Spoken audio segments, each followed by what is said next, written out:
I pass guards.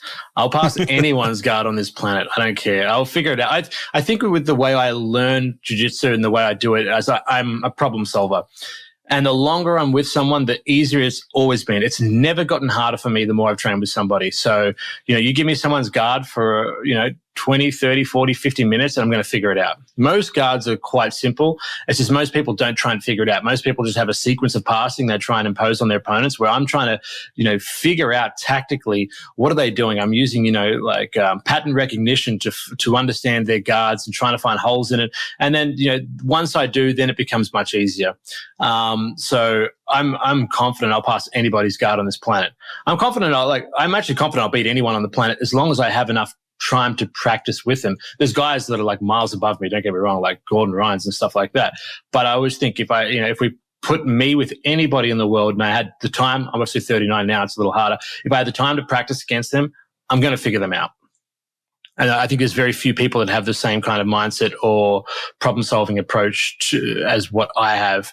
But there's a lot of people that have far more desire than what I have, which makes a big difference as well. They're willing to spend 8 hours a day working on this when I'm willing to spend 50 minutes. And that makes a big difference too.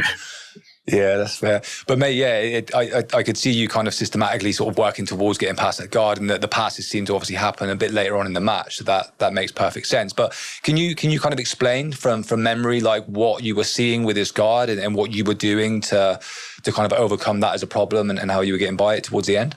Yeah, well, I was worried about the closed guard more than anything because I'd heard he had a really good closed guard. I do have a very good way of opening a closed guard, which I used twice on him, which was great. And I think once I did that, I think he lost a little bit of confidence in that closed guard. Was that where you like sprawled and then reached round and broke the grip? Yeah, I noticed that. It was good. Yeah, it was a variation of something I figured out in the gi a long time ago. I used to grab the lapel and punch the lapel across the other side and switch back. And then I thought, how can I do the same thing in no gi? And I was like, do with a low underhook. And, it comes with tons of risks. But, once you do it enough, you start understanding like those, the risks in that, and you can counter and pivot, then you'd be fine. But I was worried about that. And I knew he had quite good Z guard, and he was very good defensively in terms of like preventing the pass and stuff like that. So I spent a lot of time like in there and just try not to do too much so I don't overcommit and get caught in something that I don't know is there, but also, do enough to not get stalling points with which I didn't, because they did call me on a stalling point, which I don't think was the right decision. I think I was putting enough pressure on there, but they still did.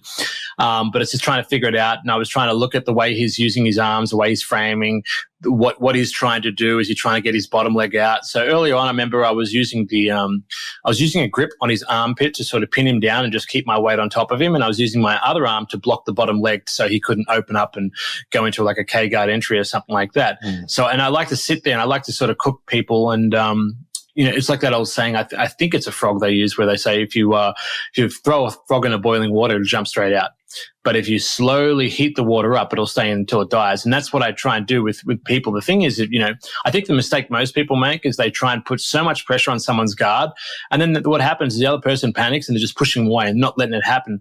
I think what you want to do is you want to put enough pressure on them that's tiring them out, but not enough that's setting off their alarms. You want to make them volunteer to hold your weight. And if you can do that, then slowly after 5 to 7 to 8, 9 minutes, they realize, oh my God, I'm really tired right now. And I didn't realize I was getting tired. It's like you're both doing like 2 different workouts and you're secretly putting more weight on their barbell than what's on yours, or taking yours off. So I try and do that a lot. And early on, I could see a lot of different holes, but I didn't want to rush it because I didn't want to make it like a jiu-jitsu match based on athleticism of 2 people really trying to, athletically fight, because then it comes down to who's the fitter one, not so much who's the better grappler. So I was trying to just be patient with it. And I noticed that what he was doing is he was leaving his leg sort of directly up, which allowed me to slip off and start that, that kind of backstep pass that I did. That happened a couple of times, plus the legs were slippery enough to do it.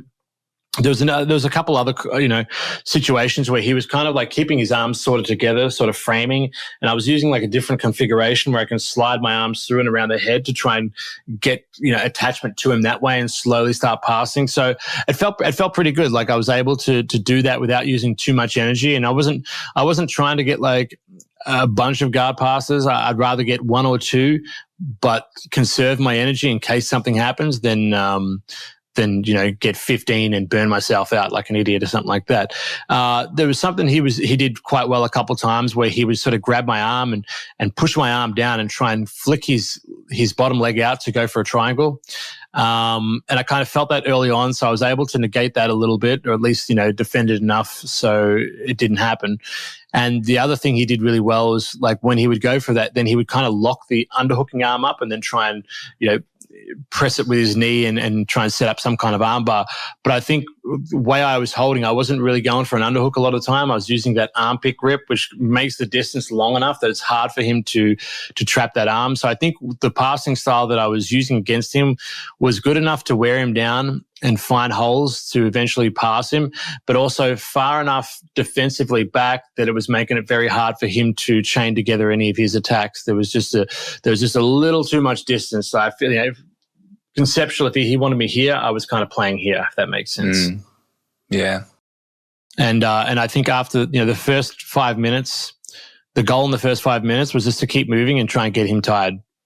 And not in a way of bulldozing him or anything like that, but just get him using more energy than me. And what I do quite well is I do things that require very little energy, but look like I'm really doing a lot of stuff, or at least I force them to move and react in ways that doesn't cost me much energy. And I feel like after 5 minutes, I could hear him breathing. And this is the thing, it's not just him, everyone and most people in jiu-jitsu, the first 5 minutes, they have this kind of adrenaline dump. And they use a lot of energy, and Hodge is one of the ones that doesn't do that. And I'm very, I have ADHD, and we happen to perform really well under pressure, and we kind of I don't get stressed in there. Like I can think very clearly in there, and I'm very relaxed when I'm in there. Relaxed enough, like in the Giles trials, where I would wait till the last 10 seconds before I would go for my attack. Just wait. And the reason is because I had one arm for starters, but two, I knew that they're very fit, strong boys, mostly juiced up guys. And I'm like, they're hard to take down in the first 5-6 minutes. But if you get them tired, the 7-8 minute, it's like to take them down is so much easier. And the chances of them trying to submit you is so much more difficult because they lose a lot of their energy and their strength. So you can take them down, whether that pop your head out. So I have that, calmness in my matches. So the first 5 minutes was to hopefully him burn himself out, get a little excited and try and finish me, maybe get a little frustrated that things aren't as easy as they can. So he used a bit more energy. And after about 5 minutes, I could feel he was starting to breathe a lot heavier and get a lot tighter. So then I just slowly kind of picked it up. I'm always trying to keep some kind of energy just in case something happens. I start losing, I want to have that for the end. But that's kind of how I play it. First 5 minutes is just to get them to use more energy than me. Then I slowly start picking. The more I see them get tired, the more I'll pick it up. And you can break a lot of people. And I see that in training a lot of the times where I do competition training and with some of the best guards that I can find. It's like for the first 6-7 minutes, they're not bad. But that last minute or two, I passed like 8 times in a row and they're just dead because they've used all their energy trying to stop me from passing.